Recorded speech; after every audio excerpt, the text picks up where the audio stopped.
काही प्रवास हे फक्त फिरण्यासाठी नसतात. काही प्रवास हे शेवटचे असतात.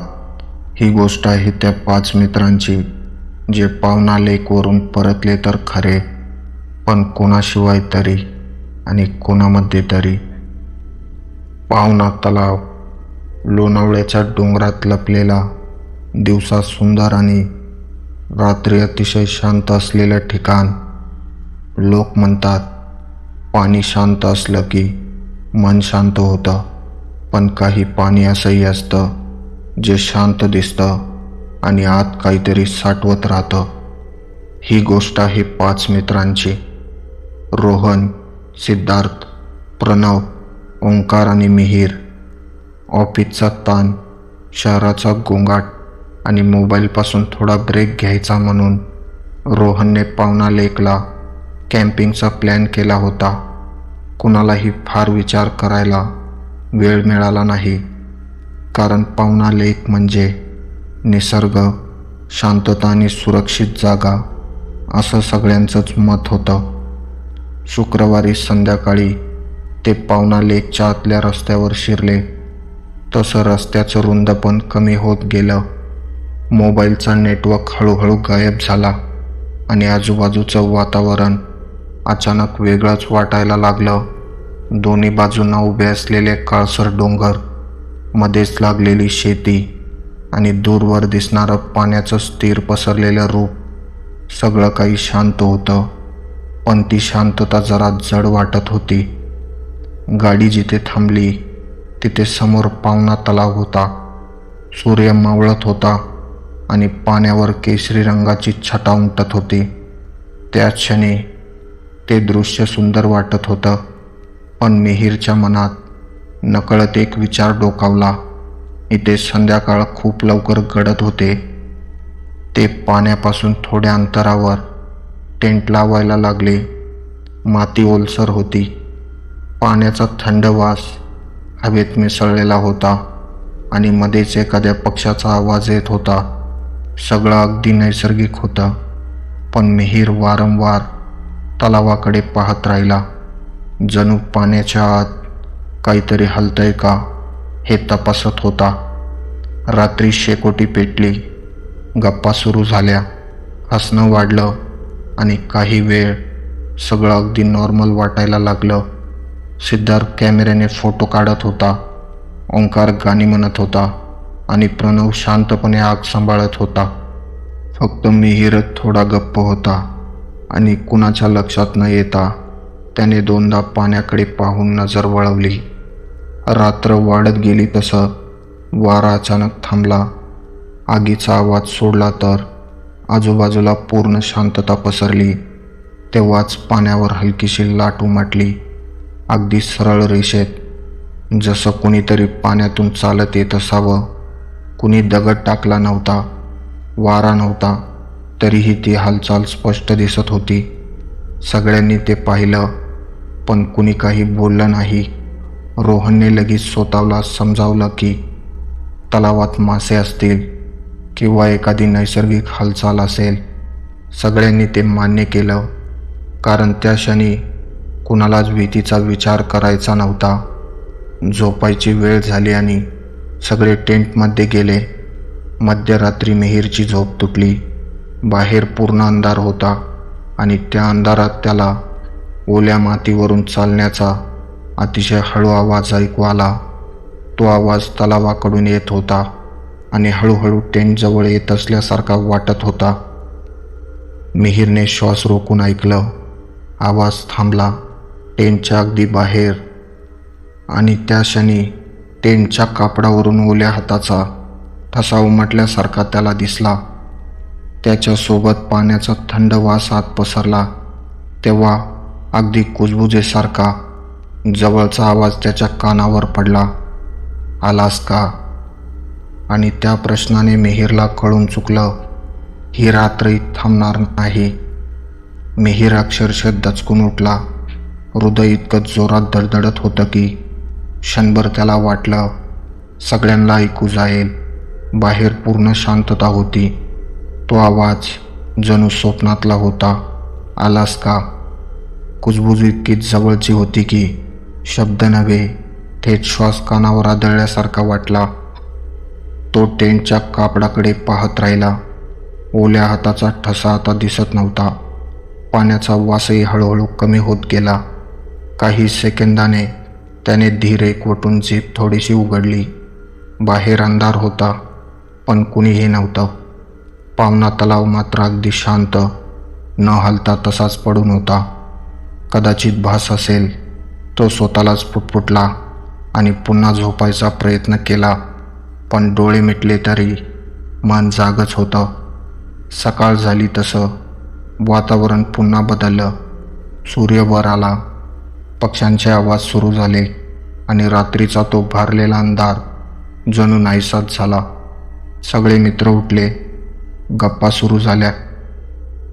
काल रात्रीच्या थोड्याफार विचित्र गोष्टी हसण्यावर ढकलल्या गेल्या. मिहिरने काही सांगितलं नाही, कारण तो काय सांगणार होता की कुणीतरी पाण्यातून येऊन त्याला नाव विचारलं. नाश्ता करत असताना जवळच शेळ्या चारणारा एक म्हातारा तिथे आला. चेहरा उन्हाने भाजलेला, डोळे खोल गेलेले. त्याने त्या सगळ्यांकडे पाहिलं आणि सहजच विचारलं, रात्री शांत झोप लागली का? प्रश्न साधा होता, पण त्याच्या आवाजात एक विचित्र खात्री होती, जणू उत्तर आधीच माहीत आहे. रोहन हसत म्हणाला, हो काका, मस्त जागा आहे इथे.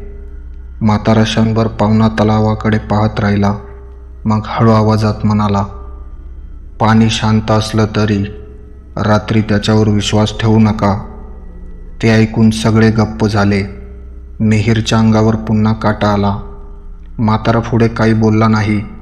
शेळ्या हाकत तो निघून गेला. त्याच्या पाठीकडे पाहत असताना मिहिरला वाटलं तो मुद्दाम काहीतरी अर्धवट बोलून गेला आहे. दिवसभर ते परिसर फिरले, फोटो काढले, हसले, पण पावना तलावाकडे कोणीही जास्त वेळ पाहिलं नाही.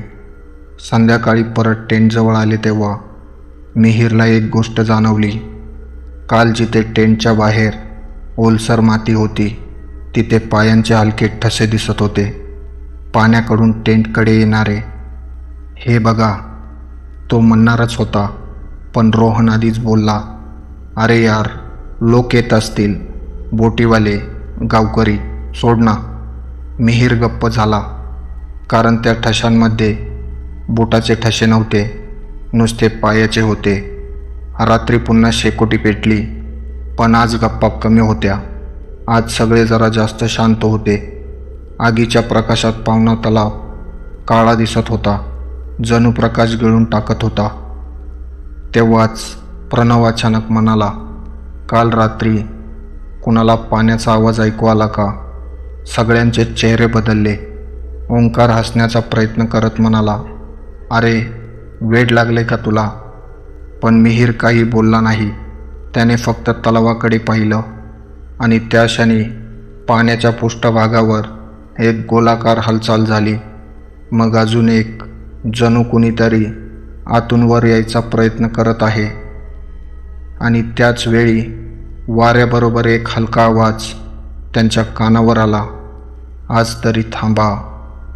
तो आवाज पाण्यातून आला होता आणि सगळ्यांना ते एकाच वेळी जाणवलं. जे काही इथे आहे ते त्यांना जाऊ द्यायला तयार नाही. त्या आवाजानंतर काही सेकंद कुणी हललंच नाही. शेकोटीचा जळणारा आवाजसुद्धा जास्त मोठा वाटू लागला. पावना तलाव पुन्हा शांत झाला होता, जणू काही घडलंच नाही. रोहन पहिला सावरला.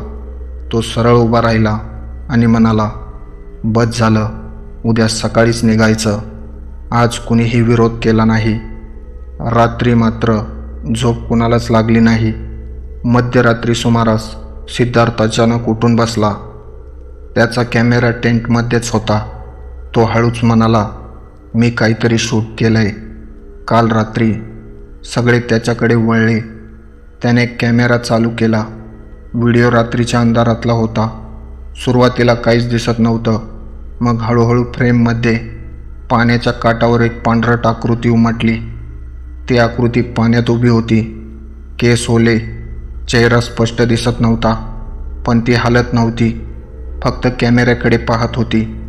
मग व्हिडिओमध्ये आवाज आला, आलास का? आणि फ्रेम अचानक हलली. सिद्धार्थचा श्वास वेगात ऐकू येत होता. शेवटच्या क्षणी ती आकृती जणू पाण्याबाहेर एक पाऊल टाकते आणि व्हिडिओ बंद होतो. टेंटमध्ये पूर्ण शांतता पसरली. हे कलेक्टिव्ह इमॅजिनेशन नव्हतं, हे रेकॉर्डेड होतं. सकाळ उजाडताच त्यांनी सामान आवरायला सुरुवात केली. कोणालाही इथे थांबायचं नव्हतं. टेंट उचलताना मिहीरचं लक्ष पुन्हा त्या मातीवर गेलं. कालचे ठसे अजून होते, पण आज ते फक्त टेंटपर्यंत नव्हते. ते ठसे टेंटभोवती गोल फिरले होते, जणू कोणीतरी रात्रभर त्यांच्या भोवती फिरत होतं. ते गाडीपाशी आले तेव्हा कालचा तोच म्हातारा दूर उभा होता. आज त्याने स्वतःहून बोलायला सुरुवात केली. इथे 5 वर्षापूर्वी एक मुलगी बुडाली होती. तो शांतपणे म्हणाला. पावसाळ्यात मित्रांसोबत आली होती. पाण्याचा अंदाज चुकला. शरीर दुसऱ्या दिवशी सापडलं.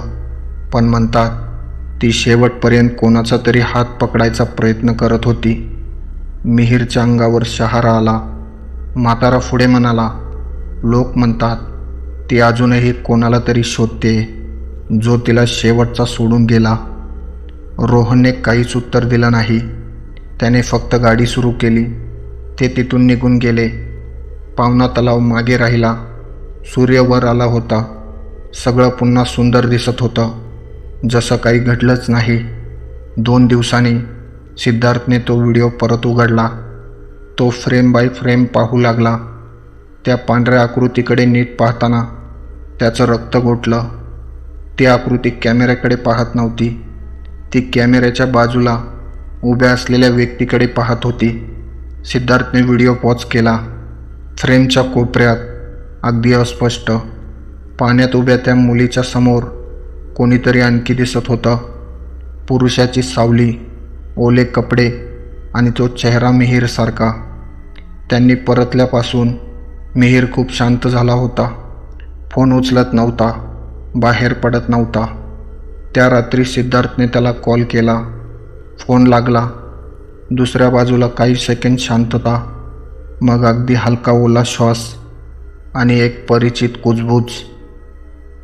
यावेळी मी तिला सोडणार नाही. फोन कट झाला. त्या दुसऱ्या दिवशीपासून मिहीर कुणालाच दिसला नाही. पावना तलाव आजही तिथेच आहे. दिवसा सुंदर, रात्री शांत. पण काही स्थानिक अजूनही सांगतात कधी कधी रात्री पाण्यात 2 सावल्या दिसतात, एक मुलगी आणि तिच्यासोबत उभा असलेला एक मुलगा. जणू यावेळी कोणीच कोणाला सोडलं नाही. तर ही होती आजची बाईकथा. व्हिडिओ आवडला असेल तर व्हिडिओला लाईक आणि शेअर करा. आणि अशाच नवनवीन बाईकथा ऐकण्यासाठी चॅनलला सबस्क्राईब करायला विसरू नका, कारण खरी भीती अजून बाकी आहे.